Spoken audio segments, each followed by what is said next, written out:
उसने केजरीवाल ने क्या सोचा, अब दिल्ली में सब फ्री, दिल्ली में पानी फ्री, बिजली free, ticket free, ladies free, ticket free, ladies free. जय श्री राम। मेरे सभी सनातनी भाइयों का स्वागत है इस नए वीडियो में। आज हम आपके लिए कुछ खास और नया लेकर आए हैं, तो जल्दी से वीडियो को लाइक कर दें और अगर आप चैनल पर नए हैं तो सब्सक्राइब जरूर करें। साथ ही बेल आइकन को दबाना न भूलें ताकि आपको हमारे हर नए वीडियो की सूचना सबसे पहले मिले। और हाँ, नीचे कमेंट बॉक्स में जय श्री राम का नारा लगाकर अपनी उपस्थिति जरूर दर्ज कराएं। टाइम बहुत कम है, 24 घंटे का दिन होता है, 24 में से 30 घंटे काम करना पड़ेगा। क्या बोला तूने? 24 घंटे का दिन होता है, 24 में से 30 घंटे काम करना पड़ेगा। 24 में से 30 घंटे काम करना पड़ेगा। आज आप दुनिया में कहीं पर भी जाइए, जो सबसे सक्सेसफुल लोग आपको दुनिया में मिलेंगे वो सारे लोग भारत के होते हैं, हमारे देश के होते हैं। आज गूगल, जिसके बिना हमारी रोजमर्रा की जिंदगी ना चले, आज गूगल के सीईओ सत्य नडेला, आज गूगल के सीईओ सत्य नडेला, आज गूगल के सीईओ सत्य नडेला एक भारतीय मूल के व्यक्ति हैं जो दुनिया की सबसे बड़ी कंपनी के सीईओ हैं। 24 में मैं टिकट मांग ही रहा था। कहां से? प्रयागराज से। बीजेपी से? बीजेपी से। फिर बीजेपी से मांग रहा था, फिर उन्होंने कहा ठीक है विचार करते हैं, दिया नहीं। आपने पिछले इंटरव्यू में कहा था मैं बीजेपी से टिकट मांग रहा था लोकसभा का, नहीं मिला तो नहीं लड़ा। मेरी माता जी का आपने इंटरव्यू नहीं सुना कल का? क्या उन्होंने कहा मेरे बेटे को टिकट मिल रहा था, मैंने मना किया। आप दैनिक भास्कर का इंटरव्यू उठा के सुनिएगा। हमने तो आपका इंटरव्यू किया था, आपने कहा था उसमें। तो उनको ये भी सोचना चाहिए, ये वो सब कर रहे हैं कि किसी ना किसी दिन बीजेपी की सरकार बदलेगी और फिर कार्रवाई होगी, और ऐसी कार्रवाई होगी कि मैं गारंटी कर रहा हूं ये फिर से कभी नहीं होगा। तो उनको भी सोचना चाहिए। हाँ बताइए। मैया सम्मान योजना नहीं है, ये मैया का मार योजना है। यहाँ पे 4 महीने से हम लोग को नहीं मिला है, इसके वजह से 4 दिनों से दौड़ रहे हैं, वासीपुर से आ रहे हैं, छोटे छोटे बच्चों को छोड़ के घर पे आ रहे हैं, लेकिन हम लोग का कोई भी काम नहीं हो रहा। देखिए हम लोग वोट भी दिए हैं, अगले बार से वोट भी नहीं देंगे। जब सरकार हमसे झूठे वादा करते हैं तो हम क्यों कर देंगे उन्हें वोट? बिल्कुल, तो मैया सम्मान योजना नहीं है बल्कि मैया मार योजना है, और मैया मार का माहौल आपको हम यहाँ दिखाना चाहेंगे। आप देखिए हजारों की संख्या में हम देख सकते हैं कि महिलाएं आई हैं। सुबह 8 बजे 7 बजे से यहाँ पर लाइन में ये लग रही है, लेकिन उसके बावजूद भी इनकी बारी नहीं आ रही। गेट को लॉक कर दिया गया, अपनी अपनी बारी का इंतजार किया जा रहा है, और यहाँ पर कई महिलाएं जो है धक्का मुक्की का शिकार हो रही है, आपस में लड़ाई झगड़े हो जा रहे हैं। 1-2 महिलाएं ऐसी तो जो बेहोश हो गई हैं। और कैसी कैसी बातें आपने कही हैं, संभल को खोदो, अजमेर को खोदो, और साथ ही साथ जो है बाकी जगहों के बारे में भी आप बात कर रहे हैं कि हर किसी को खोदना चाहिए, खोदना चाहिए, खोदना चाहिए, जमीन के अंदर खोदा जाए, व्हाइट हाउस को खोदा जाए। कहां कहां पहुंच गए आप? मसला कितना था? मसला इतना था कि एक व्यक्ति को लगता है कि उसका जो उसके इष्ट देव का मंदिर संभल में हरिहर मंदिर कल्की मंदिर के नाम पर मौजूद है। अगर उस वादी का डिस्प्यूट है, यदि वो वादी चाहता है कि उसकी जमीन पर उसको फिर से मालिकाना हक मिले, जिसके लिए वो कोर्ट में जाता है और कोर्ट एडवोकेट कमिश्नर को नियुक्त करता है, तो इसमें गलत क्या है? कुछ गलत है?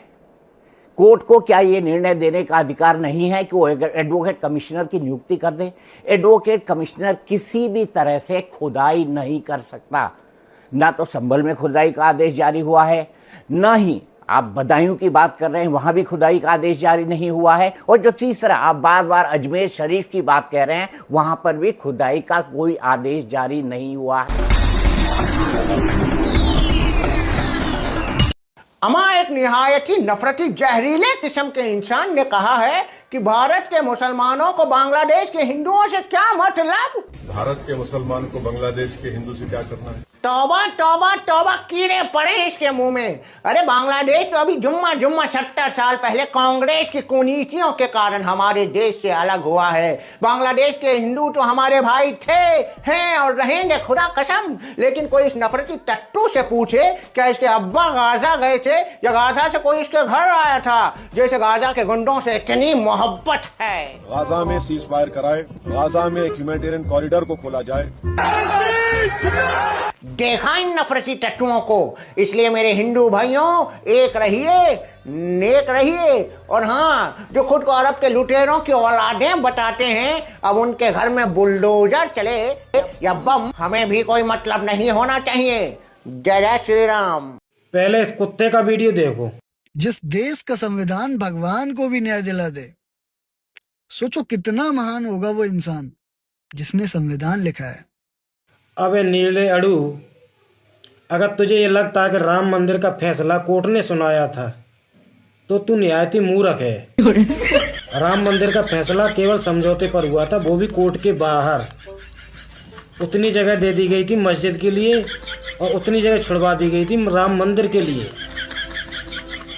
बाकी अंबेडकर के नाम में राम है, इनका पूरा नाम है भीमराव रामजी अंबेडकर, समझे? साथियों, यूपी के मुरादाबाद जिले में एजाजुल आब्दीन ने अपनी पत्नी निदा जावेद को तलाक दे दिया, क्योंकि निदा ने संभल हिंसा में पुलिस का जो एक्शन था ना, उसकी तारीफ कर दी थी। इस पर एजाजुल आब्दीन ने ये कहा कि तू मुसलमान नहीं है, काफिर है। अब आप सोचिए कि कोई मुस्लिम महिला सच को सच बोले तो उसके साथ में कैसा बर्ताव किया जाता है। अरे यही तो है इनके मजहब की खूबसूरती। आपको क्या लगता है, मुझे कमेंट में जरूर बताइएगा। सीताराम, जय श्री राम। क्यों आप लोगों ने विरोध बहिष्कार किया ये बारे में? आज बहिष्कार किया है, इसी का एक ही कारण है। अगर आप देखो तो मार्केटवाड़ी में डेमोक्रेसी को मारा जा रहा है। ये डेमोक्रेसी को ईवीएम के हिसाब से, ईवीएम के माध्यम से हो या फिर जो भी रिगिंग कर रहे हैं उसके माध्यम से मौकरी कर रहे हैं डेमोक्रेसी। और यही जो मैंडेट है, ये मैंडेट ना जनता का है ना महाराष्ट्र का है, ये मैंडेट ईवीएम का है और ये मैंडेट इलेक्शन कमीशन का है। हम यही बात करना चाहते हैं। आज जो शपथ नहीं लिए, इसी के लिए नहीं लिए क्योंकि आज जनता का आदर करना चाहते हैं। जनता के जो मन में शंका उपस्थित है उसे उत्तर देना चाहिए। कश्मीर फाइल्स झूठी थी, बनाकर दिखाई गई। बांग्लादेश फाइल्स लाइव चल रही है। अब किसे झूठ कहोगे जाहिलो? All the farmers are coming from Haryana. How that Haryana has made a government that is pro BJP when all the farmers are from Haryana protesting against it. So definitely there is a issue with the EVMs, that how this kind of a result to come in Haryana. देखा? फेंक ही मारा थे। जवाब ना हमारी क्या थी? चल किसरा? आप लोग मेरा साथ दे या ना दे, मगर कचरा खेलेगा।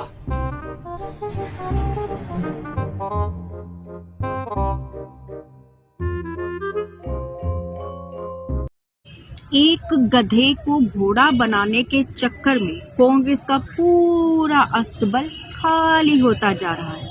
क्यों? मेरे दो कोड़ी के, क्या बोलती हूँ मैं, चमचों। तुम्हारी पोल खोलूंगा, पूरे देश के सामने पोल खोलूंगा। अच्छा तो खोल भाई, खोल।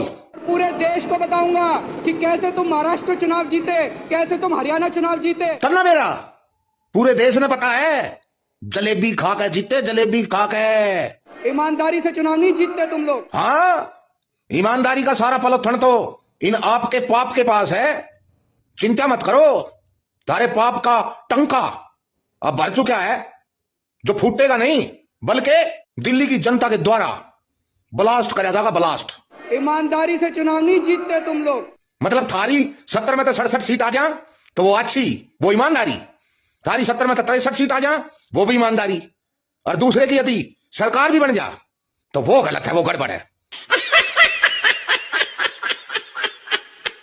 अरे राकेश टिकैत ये डकैत की तरह क्यों भाग रहा है? मैं बताती हूँ ना। दरअसल राकेश टिकैत ने कहा था कि योगी आदित्यनाथ सरकार ने हमारे मुद्दों पर चर्चा करने के लिए पहले ही एक उच्च स्तरीय समिति का गठन कर दिया है, तो अब दिल्ली मार्च से कोई नतीजा नहीं निकलेगा। अब 2 दिन पहले जब वह विरोध प्रदर्शन की साजिश रच रहे थे और इस सिलसिले में वे ग्रेटर नोएडा किसान नेताओं से मिलने निकले, तब यूपी पुलिस ने उनका पीछा किया। यूपी पुलिस को देखते ही राकेश टिकैत डकैत की तरह भागने लगा और पुलिस उनके पीछे पीछे। आखिरकार भागम भाग का सिलसिला समाप्त हुआ और राकेश टिकैत को गिरफ्तार कर लिया गया। अब राकेश टिकैत का सुर ही बदल गया है। वो कह रहा है कि हमें विरोध प्रदर्शन करने के बजाय उनके साथ यानी योगी आदित्यनाथ के साथ अपने मुद्दों पर चर्चा करनी चाहिए। वाकई भाई आगे स्वाद। बांग्लादेश में हिंदुओं का नरसंहार करने वाले नरभक्षी इस्लामी जिहादियों के हौसले इतने बुलंद हो गए हैं कि अब वो भारत पर हमला करने की धमकी दे रहे हैं। कह रहे हैं कि 4 दिन में आसाम और कलकत्ता पर कब्जा कर लेंगे। অমিত জি এবং রাজনাথ সিং জি, আপনারা বাংলাদেশ সেনাবাহিনী যেটা দেখেছেন 72 সালের সেই সেনাবাহিনী এখন আর নাই। আমরা এখন যুদ্ধোপযোগী এবং যে কোনো শত্রু মোকাবেলায় প্রস্তুত। আমরা বলেছি 4 দিনের মধ্যে আমরা কলকাতা দখল করে নেব। আমরা দখল করে নেব। जानते हैं ये ऐसा कहने की हिम्मत क्यों कर पा रहे हैं? क्योंकि आप स्वार्थ, सेकुलरिज्म, भाईचारे, सस्ता खरीदने और पैसे कमाने के लालच में उन मजहबी दरिंदों का बहिष्कार नहीं कर रहे हैं जो बांग्लादेशी दरिंदों के डीएनए भाई हैं। अभी भी समय है सेकुलरिज्म और भाईचारे के भ्रम से बाहर निकलकर वास्तविकता को स्वीकार करके इन मजहबी दरिंदों का पूर्ण बहिष्कार कीजिए, इससे पहले कि ये भारत में भी बांग्लादेश जैसे हालात खड़े कर दें। जय जय श्री राम। बुरे नहीं, बहुत ही बुरे बीते 10 साल। दिल्ली का हुआ हाल बेहाल। अब नहीं चाहिए केजरीवाल। अब की बार केजरीवाल दिल्ली से बाहर जलेबी खा के